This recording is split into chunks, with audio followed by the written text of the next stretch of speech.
falar do que é fácil saber o que não é, não é?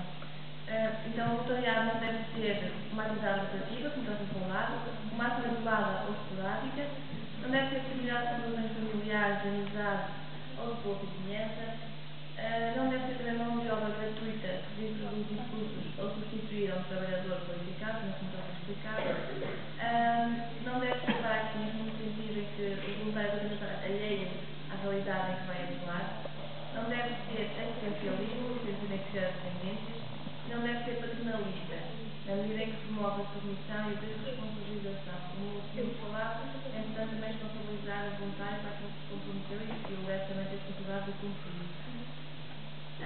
Na AFAL, há características que são muito importantes que um voluntário tem que ter, por exemplo, confidencialidade.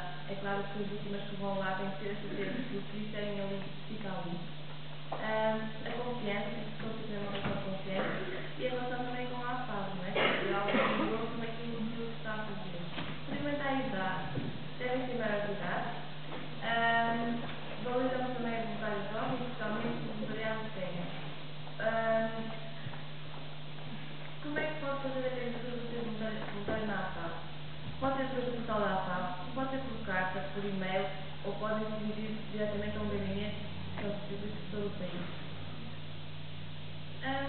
É feita depois então uma entrevista, selecionam-se os voluntários, é celebrado o contrato e para os voluntários têm que fazer a formação inicial que é feita em contexto de trabalho e em contexto de salação, também para estarem mais preparados para o tema, não é? É muito importante haver formação na área que se vai trabalhar.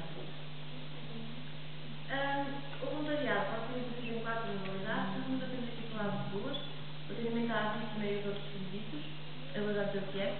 O voluntariado no atendimento à vítima, ou seja, os voluntários que atendem diretamente as pessoas, não é? Diretamente a população.